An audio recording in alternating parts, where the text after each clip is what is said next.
Okay, we're going to do Module 8, Day 1, which is conic sections, but you've actually done some of the conic sections already. First semester, we did parabolas, and we never talked about it being a conic, but it is.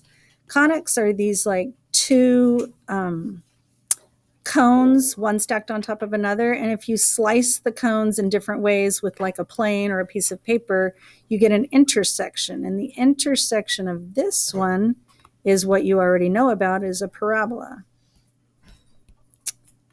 If I sliced the cone parallel to the bottom of the cone, you would get this intersection. Oh my gosh, I can't rest my hand, so it's super sloppy. That's a circle. Hello. There we go. Oh, I knew something looked funny. It's not right. Erasing. Okay, got this. Circle. That's better. If I sliced the cone with a plane not parallel to the surface, you'd get this intersection.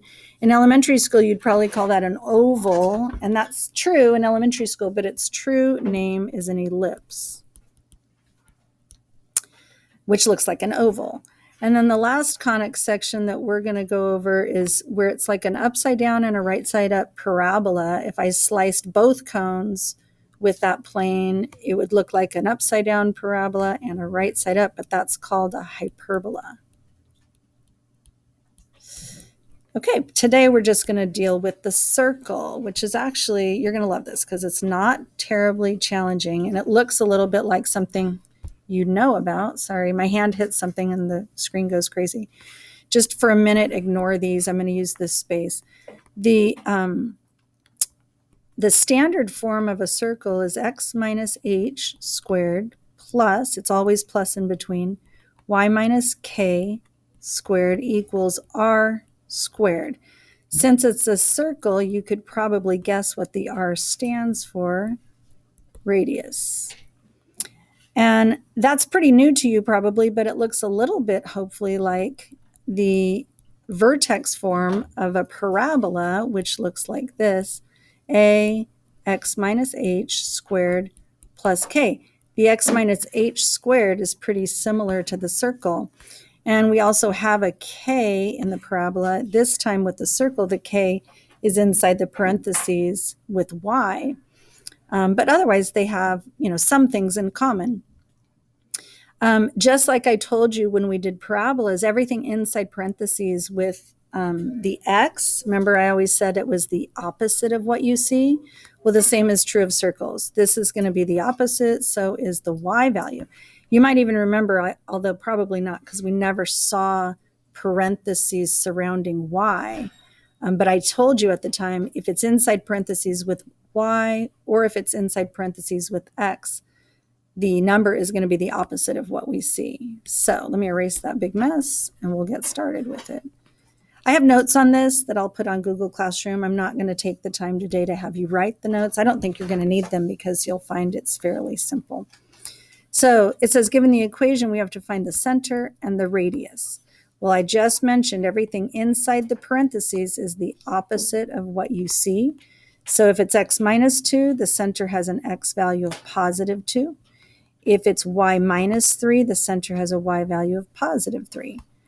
And it's all equal to 25, and that means the radius is the square root of that, which is 5. I kind of wish I had the equation again. Let me write it here. X minus h squared plus y minus k squared equals the radius squared. So since this is the radius squared, to find plain old r, radius squared is 25. We square root it to get plain old r, which is 5. Again, the center of the circle is the opposite of that. Negative 4 is positive 4, plus 10 becomes negative 10, and the radius is the square root of that number, which is 12. The center is negative 3. I'm just going through because you can always pause the video. That's a good idea. Pause the video and try it, and then check your answer after. So I got the center is negative 3, comma, negative 11. The radius, the number is 15. I don't know what the square root of 15 is, so we'll just write it as the square root of 15. we don't need to calculate and give the decimal. That's not really useful information. All right. Oops, trying to erase. Let's try the next section, which is the reverse. This time they give the center and the radius. We have to write the equation. So I always start with the skeleton equation. X something squared plus y something squared equals the radius squared. And again, it's always plus in the middle for circles. That's not going to be true of all the others. When we get to one of these, things do change a bit.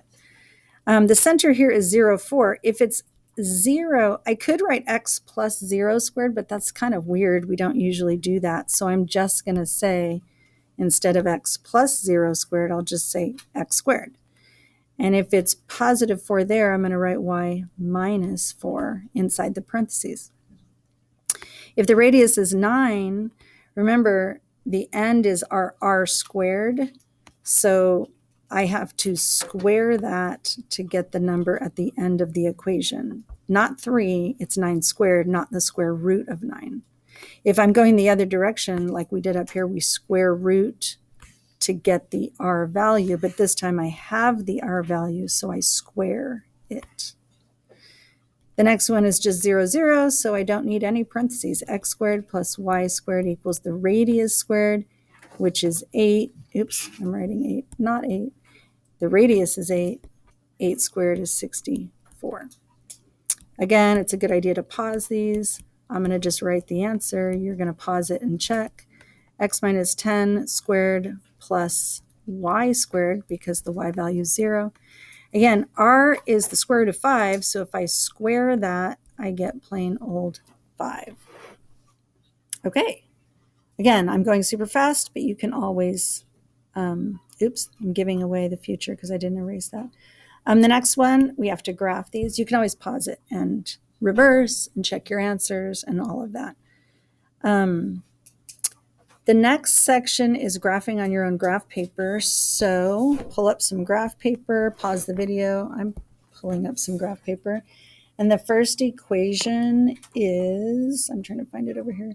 Let's see if I can fit it in, is x minus 2 squared plus y plus 5 squared equals 4. Okay, so the center is positive 2, negative 5, and the radius is 2. Yeah. So here we go. Positive 2, negative 5 is right here. We're going to have 5 points. The center and a point to the right, a point to the left, a point up, and a point down. Going right, left, up, and down, we just go the distance of the radius. So 2 to the right, 2 to the left, 2 up, and 2 down. Try to make it circular. We could get a compass, make it perfect. Oh my gosh, this is terrible. I can't base my hand on anything, so that is not a circle, but yours will look much better than mine. Yeah, we don't need a compass. We just need those 5 points and try to make it look circular. The next one is x squared plus y minus 3 squared equals 16. Therefore, the center is 0, 3 with a radius of 4. Start with the center. 0, 3 is right here. Go 4 to the right, 4 up, 4 to the left, and 4 down. And my circle is going to be just awful. Yours is going to be fabulous. Oh my Lord, that's bad. Okay, that's that. Have a great day. Actually, that's video 1. There's another video for the second half. I split it in 2 so that, sorry, I'm trying to end this and I can't. Here we go. I split it in 2 so the video is not so long. Have a great day.